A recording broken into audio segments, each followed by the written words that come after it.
সংসদ নির্বাচনে প্রার্থীর ন্যূনতম বয়স 21 করার প্রস্তাবে দ্বিমত জানিয়েছে বিএনপি।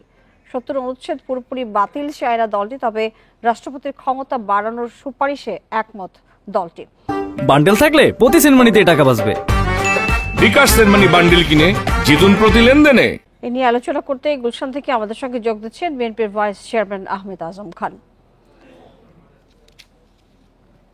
আহমেদ আজম খান, আপনাকে স্বাগত জানাচ্ছি আমাদের সংবাদে। যেটি জানতে চাই, ঐকমত্য কমিশনের সঙ্গে বিএনপির কি নিয়ে এত চাপাচাপি চলছে? ধন্যবাদ আপনাকে। দেখুন, এই যে সংস্কার কর্মসূচি, এই 6টি কমিশনের সংস্কার কর্মসূচির মধ্যে অন্যতম সাংবিধানিক সংস্কার কর্মসূচি, এ নিয়ে তারপরে প্রশাসনিক, পুলিশ, নির্বাচন কমিশন, অনেকগুলো সংস্কার কর্মসূচি নিয়ে আলোচনা, তো সময় তো লাগবেই। বিশেষ করে সাংবিধানিক যে সংস্কার প্রশ্ন, এটা অত্যন্ত জটিল এবং কঠিন বিষয়।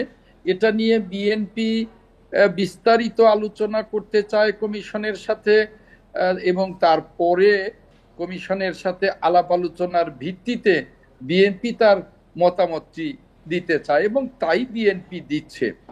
দেশের স্বার্থে, দেশের কল্যাণে, গণতন্ত্রের স্বার্থে, ন্যায় বিচারের স্বার্থে বিএনপি কমিশনকে সার্বিকভাবে সহযোগিতা করছে এবং সার্বিকভাবে সহযোগিতা করবে।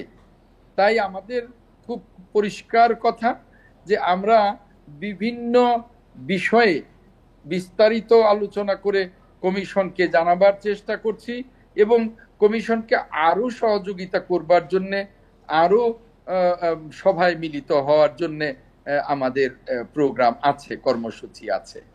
জি জনাব আহমেদ আজম খান, এনসিপির চাওয়া পর ঠিক ভিন্ন মেরুতে কি অবস্থান করছে বিএনপি?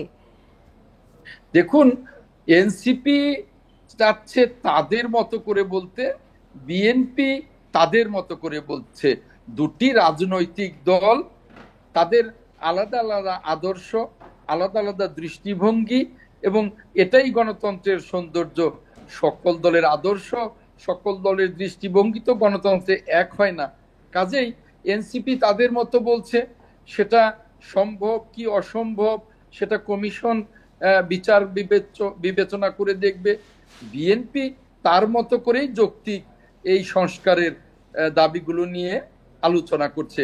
বিএনপি মনে করে যে যদি আমরা আলাপ আলোচনার মধ্য দিয়ে যেটুকু এগুতে পারি সেটুকু এখনই বাস্তবায়ন করা যাবে, আর যেটুকু এগুলো যাবে না সেটুকু প্রস্তাবনা আকারে, আলোচনা আকারে থাকবে, সেটুকু আগামী সংসদের কাছে ছেড়ে দিতে হবে।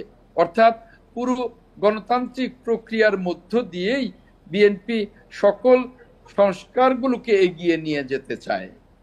জি আহমেদ আজম খান, নির্বাচনী রোডম্যাপ নিয়ে কমিশন আগ বাড়িয়ে কথা বলায় সতর্ক করেছেন সিপি। বিএনপি কি ইসির পাশে দাঁড়াবে?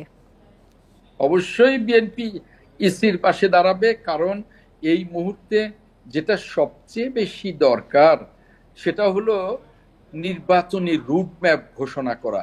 কারণ নির্বাচন জনগণের দাবি, প্রত্যেকটি রাজনৈতিক দলের।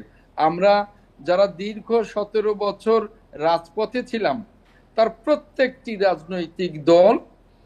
আহমেদ আজম খানের সাথে আমাদের সংযুক্তি বিচ্ছিন্ন হয়ে গেছে।